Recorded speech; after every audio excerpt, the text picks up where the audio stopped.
The Monday, May 20th, 2013 meeting and public hearing of the Falls Church Planning Commission is now in session. Ms. Steve, will you please call the roll? Mr. John? Present. Ms. Hockenberry? Here. Mr. Rankin? Here. Ms. Rogers? Here. Ms. Teets? Here. Mr. Wodisca? Here. Mr. Meeks is absent this evening. I would accept a move to adopt the agenda for this evening. I so move. Is there a second? A second. Been moved and second to adopt the agenda for this evening. All those in favor, please say aye. Aye. Opposed? The ayes have it. The agenda is adopted. Planning Commission reports. Are there any planning commissioners who would like to make a report? Yeah, I didn't do it. I have none. Oh, I didn't do I it. thought you were going to say something. She was I don't believe it. excited. She was like, Any further? Okay, I do have something. On last Thursday, I went to the BZA meeting and spoke about our recommendation to approve the reduced parking for the Easter seals. And they did a resolution, which you have here, and they agreed that to give them the variance, and they put a few conditions on it, but I thought they were pretty good conditions. I think the Easter seals would have preferred that they didn't have those conditions, but they went along with it. They said it wasn't going to be a hardship. So I was very pleased with that. Now, there was another item on the agenda, which was a surprise to me. It was signage for the Harris Teeter. And the Rushmark people were asking for variances for signage. Incredible variances, huge variances. Something like they're allowed 55 feet, but they're asking for 654. They are allowed 2 large signs, but they were asking for 11. And so I thought, well, I would just stay and speak to that. Not as a representative of the Planning Commission, but mostly because I used to be on the AAB, and we used to do signs. So anyway, I spoke on that, and one of my concerns was that, one, it didn't come up until the 9th of May, and they were having a hearing on it on the 16th, and two, it had never come before the Planning Commission. We usually see those signs at site plan.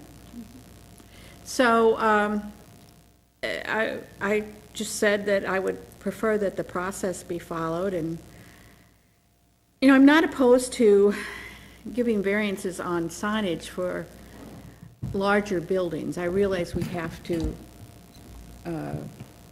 change some of our limited signage for bigger buildings, but I just think we still have to follow the process.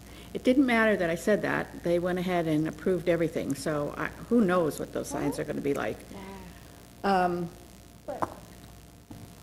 But anyway, that's my report. They have approved the urban sign package for the Harris Teeter, and I think, correct me if I'm wrong, I think it was 654 square feet they were asking for, and they were allowed, and I'm guessing on this, between 35 and 55 square feet.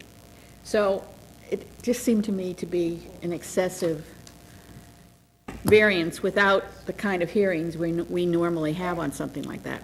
But I also don't know if that means that the AAB, who asked, that's what I want. they had looked at it, and they asked for further clarification on the signs. They didn't recommend that they give it to them. They wanted to have further clarification.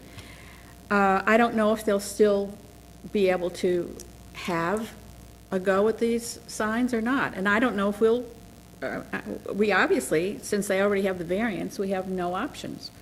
So I'm just a little bit confused as to why this went on so quickly. I think there are a couple of things. I believe when I spoke with Gary Fuller, he mentioned that there was shared with the commission pictures of these signs as a courtesy. I don't recall the specifics of it. I don't recall it. But- I don't recall But that. I think really what this points out is, and I've thought this for some time, that on bigger projects, we need to change the way we do signs so that we have a comprehensive sign plan that can be done as part of the site plan. So that the architecture and the signing get looked at together and are designed together. Presently, the city has several different groups looking at signing, and the code is pretty restrictive, so that it may deal with how many tenants you have.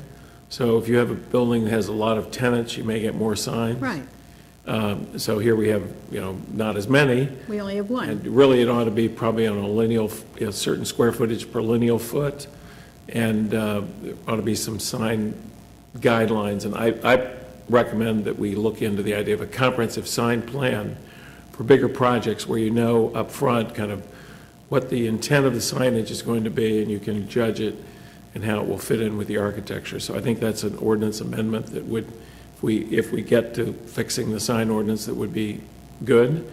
Also, we've had some instances where people needed second-floor signage to properly rent second-floor space, and for example, the Annandale building, some of the tenancies of that upper level were dependent on being able to get second-story signs.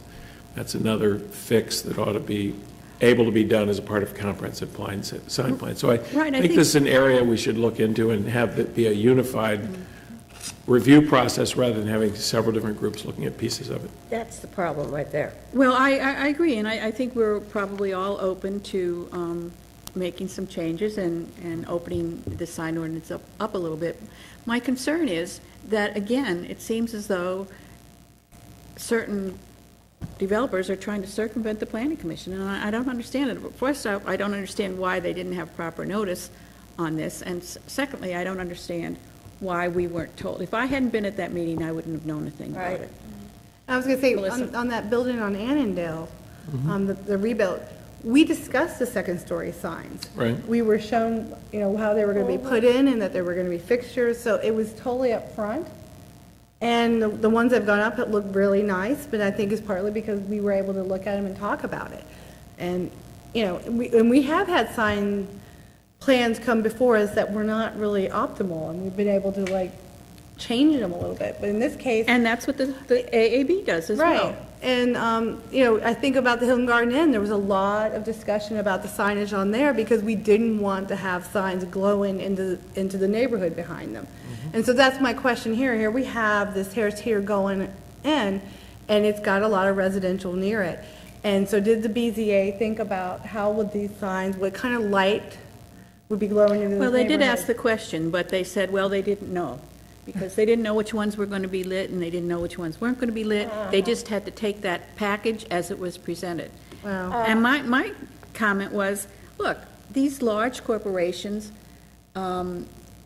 amend their packages depending on community standards. I mean, you wouldn't see something like this in downtown Williamsburg. Well, These things are changed to meet community standards. Well, and the Harris Teeter that's on Harrison Street has townhouses behind it. There's no signage on that side of the building. Well, this is going to have signage everywhere. Well, that is a real big concern. And so I guess the thing is, if Gary was, I guess I kind of feel if the planning staff was aware of this, I wish that they had given, I mean, they already went through the AAB, it sounded like, right? And the AAB was concerned about it. I would just like a heads up.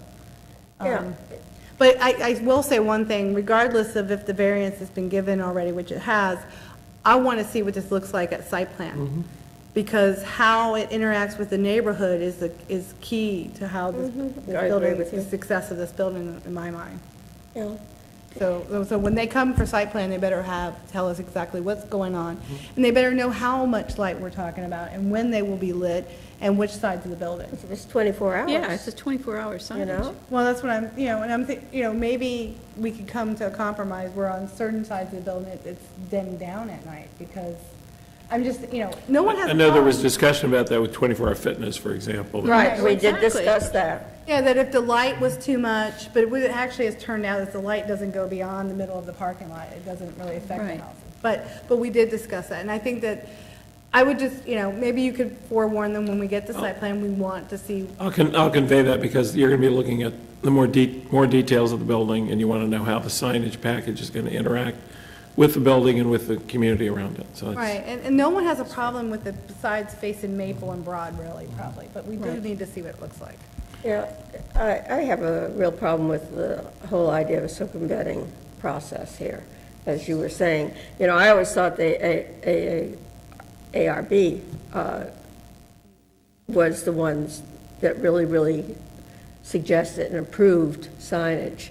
And I know, I remember us changing things for the George Mason building and everything along that line, but this just seems, and along with that, these extra little added things that was added to the Easter seals, again, I'm looking at that and saying, gee, we should have done that. And so I'm wondering, okay, I don't know. Well, we We're running into cross we didn't know at the purposes? We didn't know at the time that the neighborhood had some concerns.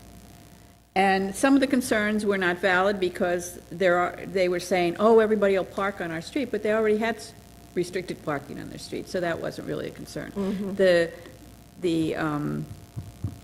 dumpster was going to be screened on 3 sides. There was going to be, they would put a gate in and lock it. All of these things just didn't come up before us. Well, we weren't even going to see that, so we weren't even going to see the whole project. So, Right. I don't know, it raises. I'm sorry, all sorts Andy, of your things. turn. I'm relatively new, so what is the process for the signs, and did this not go through the proper process? Or is there not a defined, because. Well, they were asking for something beyond what the code was allowing, and so the BZA is the group that hears that. I guess what I'm saying is the present way that we have different groups looking at different pieces of this leads to, I think, some confusion, and would be better to design this, so particularly with large projects, that there be a comprehensive sign package, comes with the architecture and the site plan. Well, I'm just trying to, because. And that isn't the case, that isn't what the present process or So Lindy code said calls that, for. they bypassed the process. It's not clear to me if they did bypass the process. No, I think a lot of this also was driven by Harris Teeter itself, wanting to know, feeling they needed certain signage with this kind of a store, and they pressed this forward to know what their situation was going to be.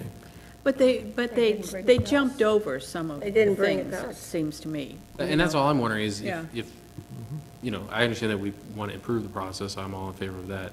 If the process isn't clear, if the process is clear and they clearly didn't follow it, then I think we should be upset about that and do something about that. If it's just sort of an unclear process and historically there's been this courtesy that they didn't do this time, then that's annoying, but that's different than not following a documented process. That's part I'm just trying to understand, because I've never seen a sign come before, but I've only been on here since January. Well, we haven't had any Yeah. finished products since you've been on.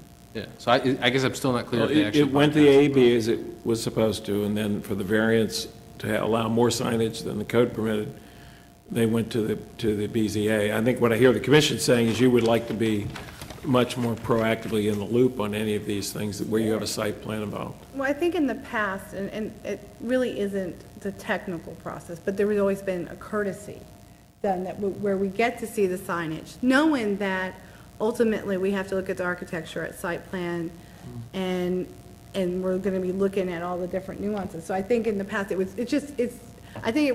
it was more of a courtesy than that's the way it is on paper. Well, it would But be still- nice to know that there was a process. Right. That this is, the AAB sees it, then it comes to the planning commission, and then if there needs to be variances, it goes to the BZA. And normally, we would say, that's how it's always, to me, that I can remember happened in the past, because we would then make a recommendation to the BZA saying, oh, yeah, we think this is fine, Yeah, as did the AAB, but this was a real surprise. if I'm remembering things correctly, when we took action on this project, it was mentioned about signage, and it was said that we would be dealing with signage at site plan. And so it did come up, but the whole idea was that we would be dealing with the signage at site plan. And it was, and it should be in the minutes somewhere, but, you know, Well, that was probably at a work session, though, so we wouldn't could have, be, yeah. could be. Well, I I don't mean remember to it coming up. kick this, I mean, I don't mean to go over and over this, but it was, I just thought everyone would be interested in hearing about it. So if no one else has any reports, we will go on to receipt of petitions, and I see no one in the audience who wishes to speak, so we will then move on to the planning director's report. Mr. Snyder? Thank you, Madam Chair and members of the commission. We did participate last Friday in the planning director's meeting at COG, and we're reviewing the activity centers for the area. Falls Church is finally on the map, having an activity center within the region, and was a very, I think, useful discussion. Also, last week, staff made a presentation to the Fairfax County Task Force that's working on Seven Corners, filling them in on our small area planning process, the East End area, and also giving them a preview of the student plan that was done, looking at the development of that area. There is a lot of interest in trying to combine forces, or know that planning in the city and that in the county are aware of one another and working together, particularly looking toward the ability to take better advantage of the hub station when the Silver Line connects to East Falls Church. That will be our closest station to that part of the city, and of course that part of Fairfax County.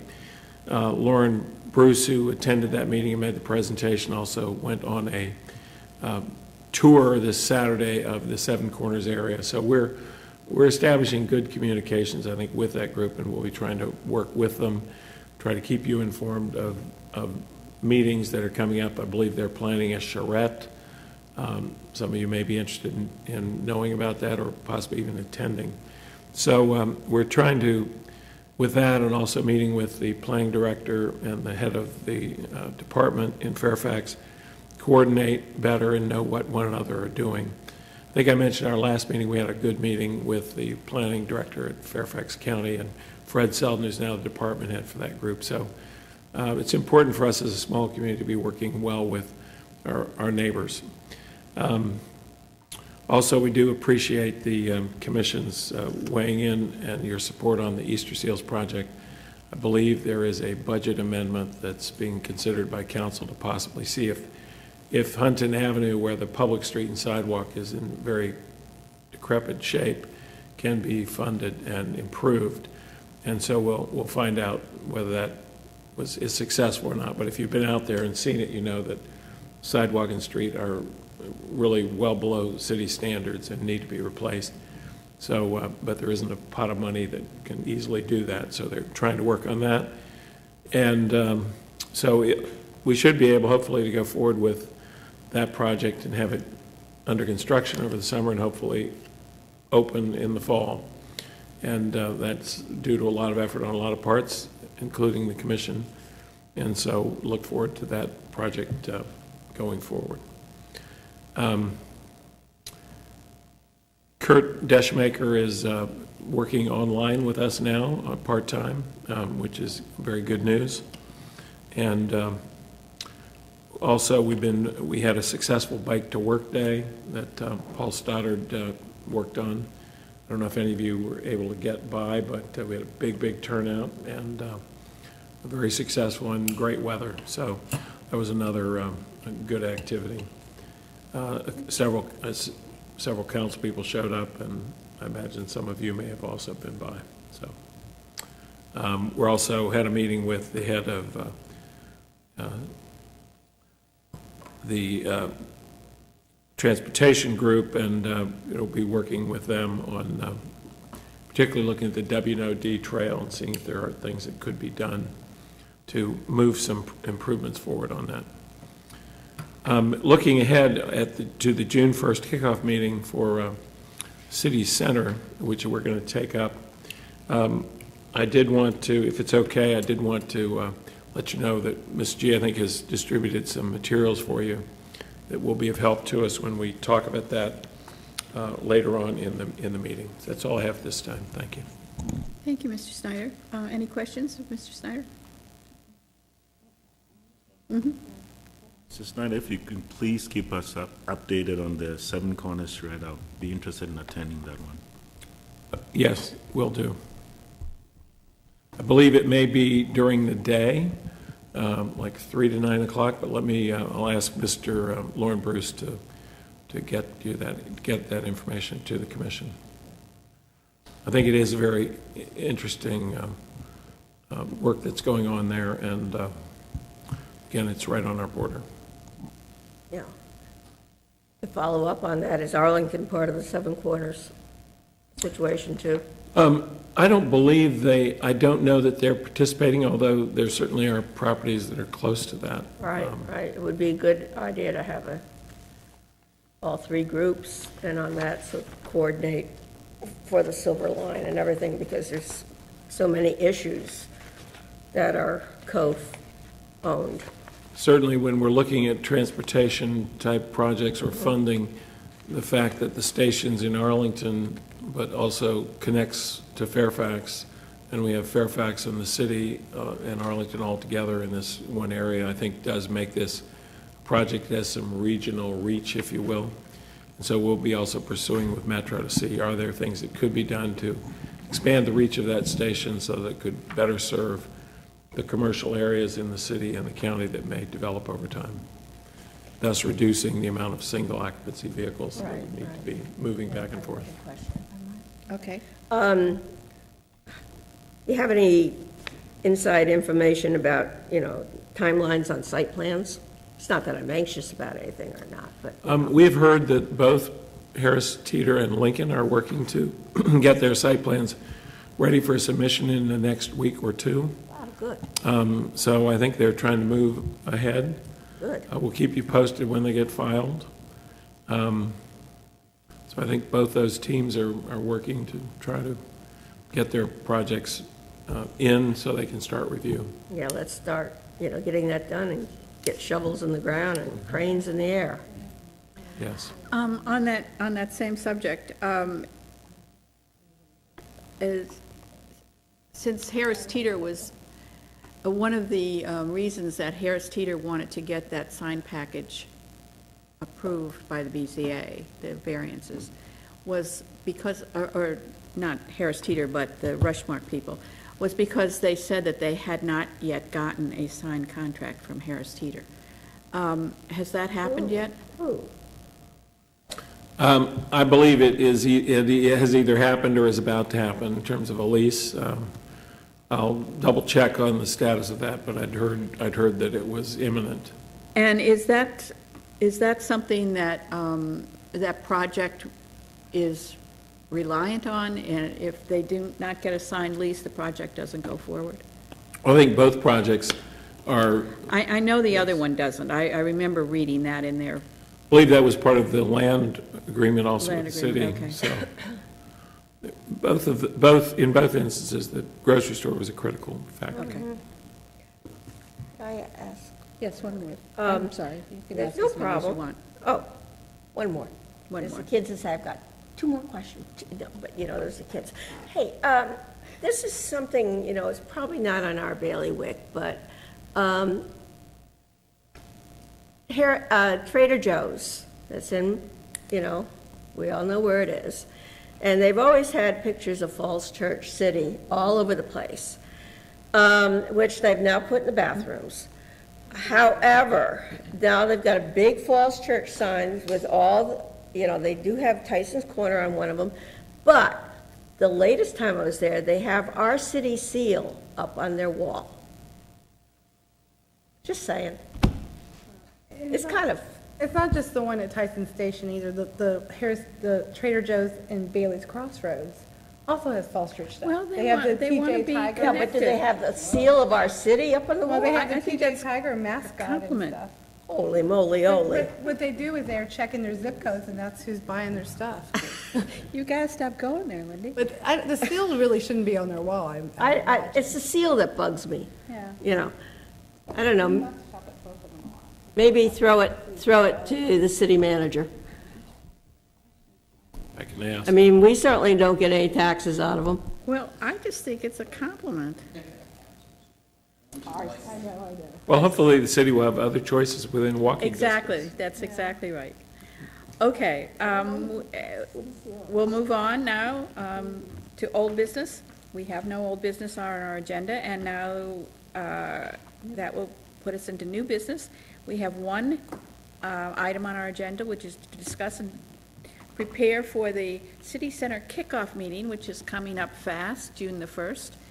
And I notice Ms. G has given us some background materials. And Mr. Snyder, I'm sure you have something that you would like us to come up with, but if you'd let us know what it is, we'll get right on it. Well, this is coming up quickly, so wanted to just remind everyone that it will be here quickly on a Saturday. We'll be in the same place. And again, I'll just say for the record, we have tried to be in other places, but we've tried schools, we've tried other churches, but this is the one that has worked, that we've actually been able to get agreement to do it in. So we'll be again at Columbia Baptist. I think the time again, we're looking at 9 to 11. We will be there earlier. Like to know or get a head count from commissioners as to which ones will be able to be there, or if you're out of town and can't be there. It's very helpful for you to be there, and we all learn a lot when we hear from the citizens. Ms. G prepared, and we sent out many invitations, I think in early May, earlier in the month. And Ms. G, do you recall how many letters there were? Including property owners and businesses that are in the designated area, 270 letters went out, and we've already heard, Wow. have 4 reservations. So I think it should be interesting. What we've handed out to you, just so you have them and you can be clear on them, we've got an updated map and schedule of the opportunity area planning, and this would be the third one. We've done number 1. We've got a draft for number 2. We're working on number 3. That's City Center, the yellow on the map. And we're projecting what the order might be looking into the future, looking at Gordon Road Triangle. We'll have the annexation of the boundary adjustment to deal with. So this is a tentative schedule, but we'll have finished hopefully the City Center project. Yes. If the referendum goes through and this red dotted line becomes part of the city, will that become part of 7 or a whole new one? It might be a whole new thing, or we might do it possibly in conjunction with number 4. Seems like that would become a priority pretty quickly. Would be a priority. It would need to be planned and zoned. We've talked about the possibility of a special planning district, which would have goals and objectives, and you'd need a special planning, and you'd need a special zone created, really, to zone that properly so that you could accomplish what we might try to accomplish there. So I don't think any of the existing zoning in the city would be appropriate there. But when it would come to the city, it would need to be rezoned or replanned. Right. So I'm thinking special district, so we may want to have a work session at some point to talk with the commission about some ideas on that. Because it will need to serve both the education needs of the city and possibly some development as well, so combination of those things. So that's the overview, and then looking specifically at the area itself, as you recall, we did maps and statistical work on these areas when we first started the small area planning process. This map on the front with the land values in 2011, building values, you can see that it's a fairly low density area, 0.45. There's a lot more land than building there in terms of square footage. There is a lot of potential with relatively modest FARs to develop the area. When you look at the picture, of course, you see a lot of parking lots. And so there's a lot of asphalt. And importantly, Harris Teeter is one of the Brushmark project is one of the sites that has now been approved for a special exception within City Center. The other maps show other features. I wanted you to have those so you can see how the buildings are arranged. The land use is very mixed from a combination of individual retail and service to office uses. So it's a very mixed pattern. The zoning is not very mixed. It's almost all B2, and there is some official design and some transitional, some T1 and some T2. And then the future land use is almost, primarily it's shown as mixed use. And there is a picture of an earlier effort, I guess, looking at a graphic of what city center vision in the past might have been, with some extensive open spaces created, Maple Avenue closed, parks and iconic buildings being created. Very ambitious and interesting idea. I think there was maybe even a piece of street that came over Broad Street with Broad Street going underneath it. So it was a very grand plan, and admirable. You can see parking structures within that scheme. Looks like 4 structures. But times of time and economics made that not happen. And so we're now looking at, well, what's our best way forward? We've also got a picture showing the Harris Teeter design, as it presently stands. And then we also included for you a picture of the idea of this core commercial area, which is what we kind of previewed in the South Washington Street plan, where we are looking to try to create a core of commercial and activity and buildings between Broad, Maple, Washington, and Tinner. That's the blue area with the dashed blue line around it. And then rather than looking at mixed-use redevelopment for the area between Little Falls Park, Broad, and the State Theater, seeing that as an area that would stay as a business use but be identified as a core entertainment area. Now, while there is a lot of unused parking that's somewhat balkanized in that area, there also are a lot of neat restaurants. You got the State Theater, people like going there. We have the CVS, which is very heavily used, and you can walk to this area. So I think one of our challenges is to come up with improvements that will allow what is there to prosper and evolve, come up with a more rational parking arrangement so that we don't have people towing each other over 3 or 4 spaces. We really need probably some collective parking that everybody can share. Not too long ago, I think that there was some preliminary talk with Kaiser about the possibility of using their garage. And so some progress has been made in that regard. That would be an opportunity to provide a reservoir of parking that could serve business in this area. Opportunity That area. would be the purple above Park Avenue. That's where the Okay. Kaiser building and garage is, I believe. So if you look at the aerial, there's a big kind of gray splotch. That's the very large garage that is Kaiser. The big splotches are either the bowling alley or the parking garage for George Mason Square or the Kaiser garage or the post office. Those are kind of those big footprints.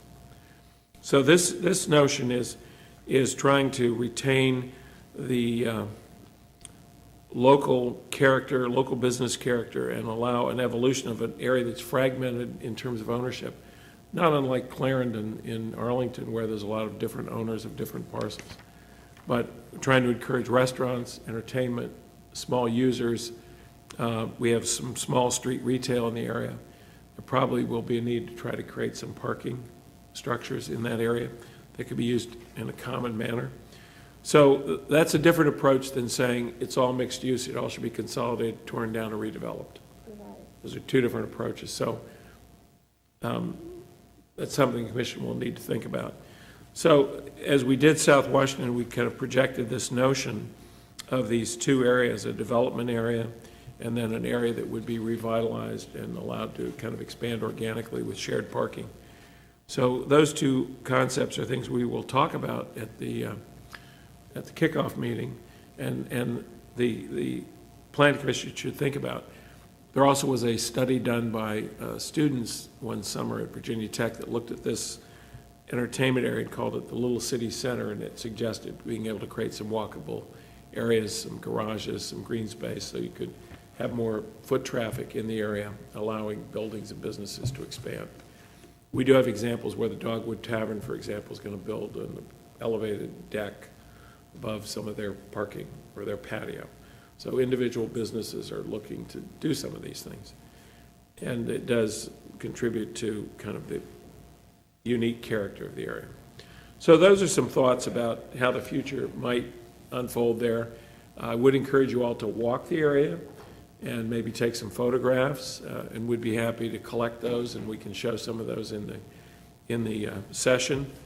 And would love to know who can be there. We'll have a similar format where we'll go around to the various tables. And I think we were talking about possibly combining, as we did the last one, maybe density and land use, because it was more effective. So we may make that slight change. And any comments you all have or suggestions for improvements to the process we had the last two times would be welcome.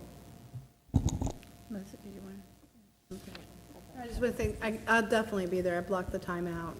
And I just find these very, very useful to be able to move from table to table and hear from people. And to me, it made a big difference when we were looking at the Reserve project, because we had had that meeting and some of the neighbors who came to speak had been there. And I remember the issues that they had, and it really did influence how I looked at that project. So it's just very useful. Right, I agree with you. But, Jim, let me just clarify, this future land use is what we've got planned now, right? Future land use And is, it's all for the mixed use. it's all mixed use. And, interestingly enough, there is an ordinance on the books that was passed for the north side of Broad that restricted residential use.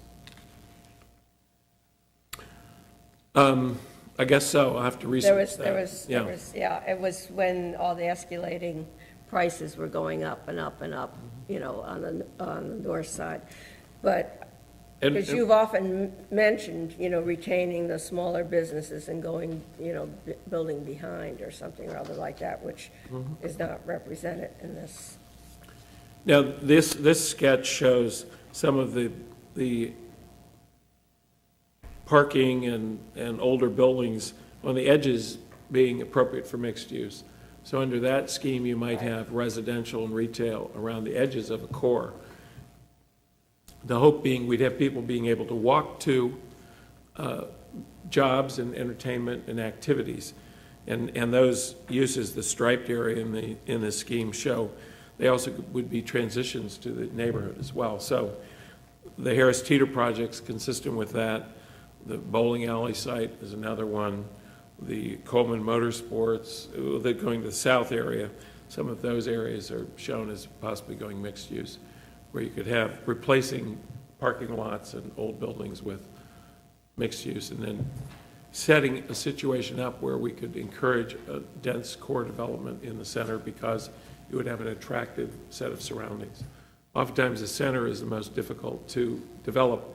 And I would point to Roslyn, where 40 or 50 years later, the McDonald's and some of the other sites in the center are being developed now, but oftentimes the center is hard to develop, so it takes time.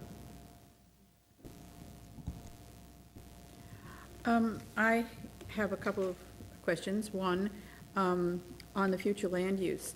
I noticed that the Gibson Street parcels have moved into, is that moved into mixed use? So you're thinking that the bowling alley and those parcels would be developed?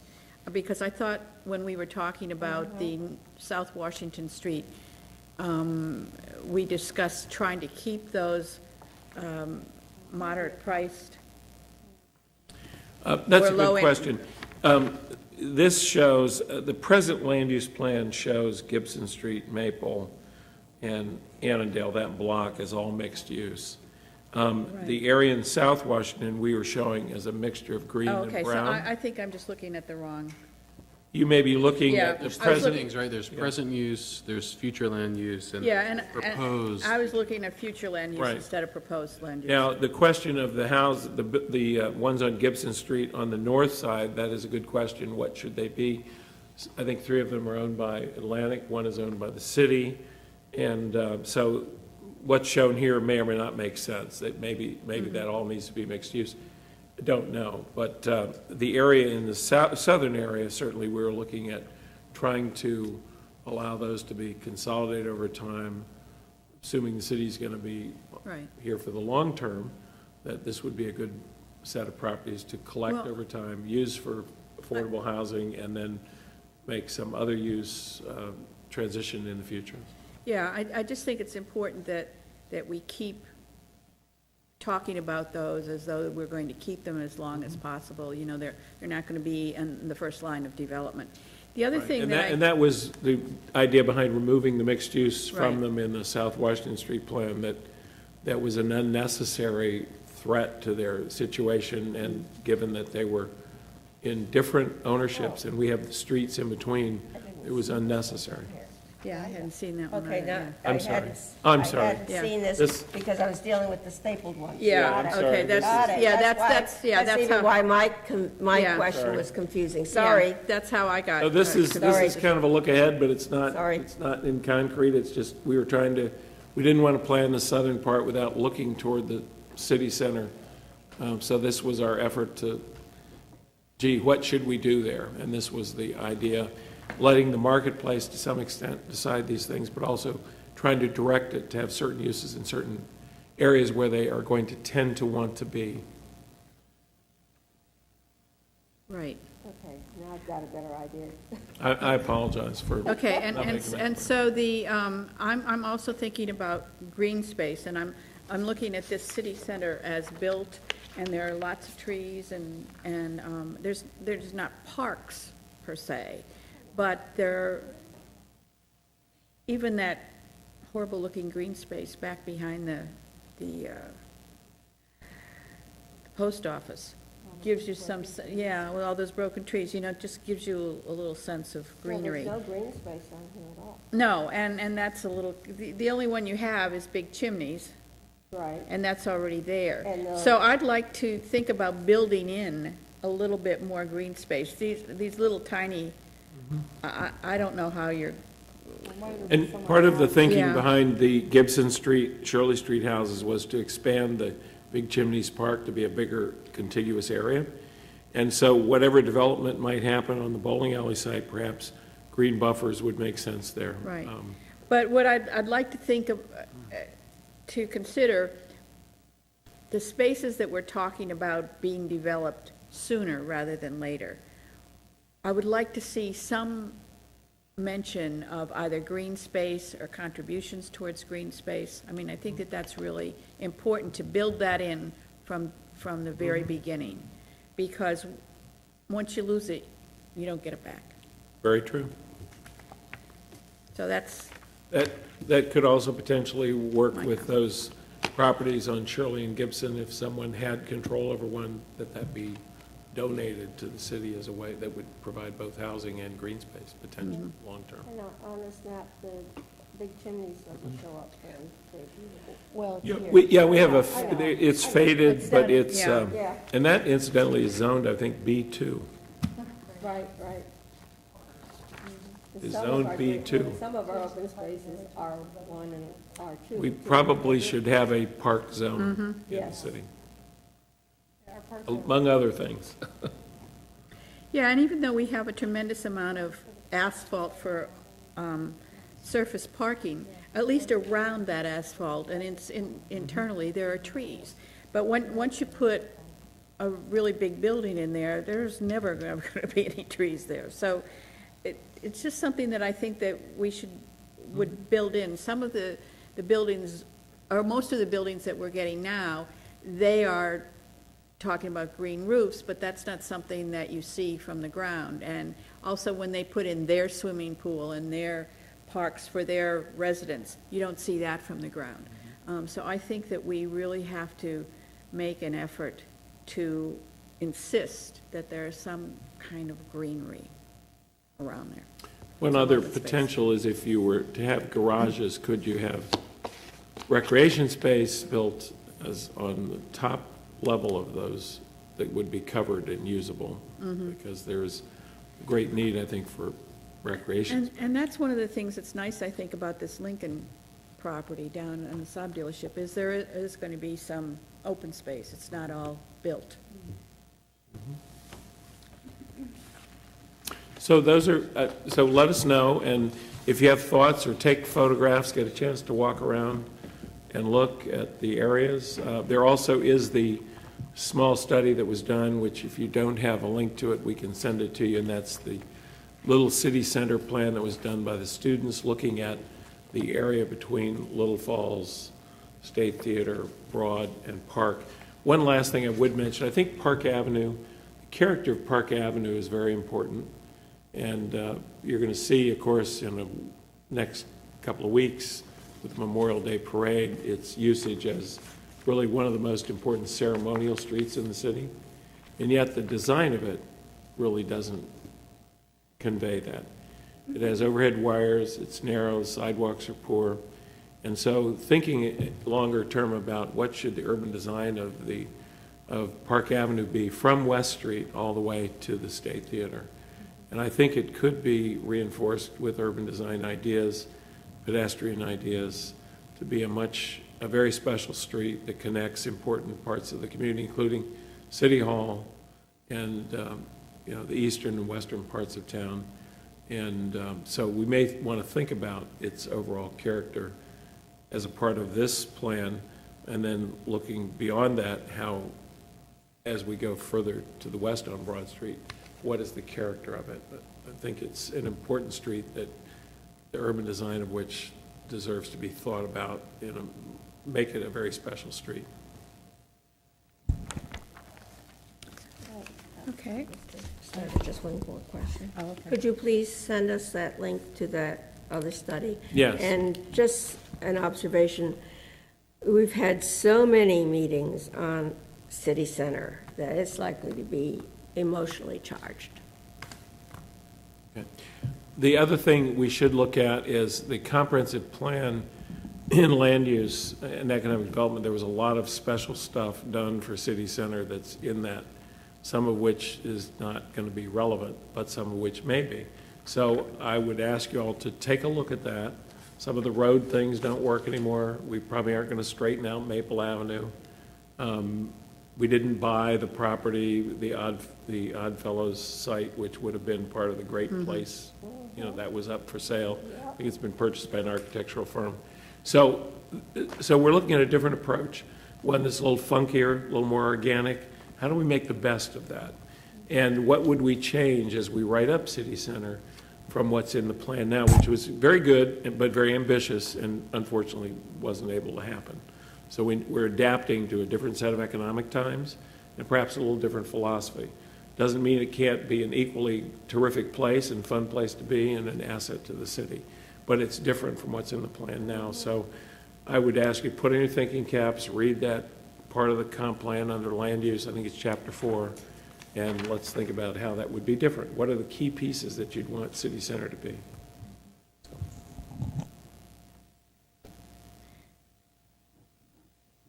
And are we allowed to speak up and at the meeting, or is this mostly to get citizens' input? Well, I'd say you want to hear citizens, but I'd also tell people what you think. You're the planning commission, and you've been thinking about this a lot, and here's our opportunity. Okay, so we could try to sell our vision as well as listen to Absolutely. theirs. Okay, We're not potted plants. good. If we're finished with new business, we'll move on to other business, of which we have none.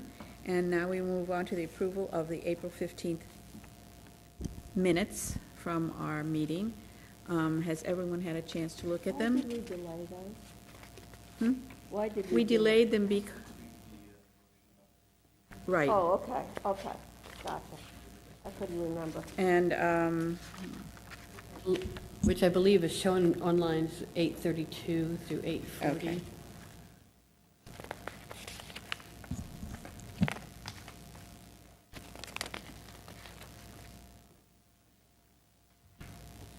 oh, on the back page, okay.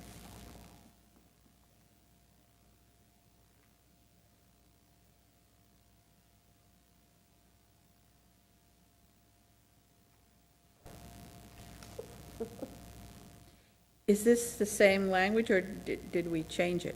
I don't. I think we wanted to make sure that that our support was a strong support. Yeah, Ms. G, are you saying that this is, The text shown Exactly. here Uh-huh. in lines 832 through 840 is not what I had transcribed, because I usually just said, someone moves and someone seconds, we Okay. recommend, whatever. Whereas this has the quotes, I move to, or move that the planning commission. Yeah, I think the Okay. minutes last time Ruth had that part about conveying our support outside of the quotes of the motion. and Yeah, I okay. wanted to get it- all right, good. Thank you. Thank you for remembering that. Of course, it was your motion, so that's good. Okay, so if everyone has looked at that, are there any amendments to this transcription of our meeting? Okay, see none, do I have a motion to approve? Yeah, I move to approve the minutes, I forgot to look at the date, the minutes of April 15th, 2013, A second? as amended since the previous version we saw. It's been moved and seconded to approve the minutes as amended of the hearing of April 15th, 2013. All those in favor, please say aye. Aye. Opposed? Motion carries. The minutes as amended are approved. I would entertain a motion to adjourn. In the spirit of Mr. Meeks, I move that we adjourn really fast. Okay, I'll second it. okay. The meeting is adjourned.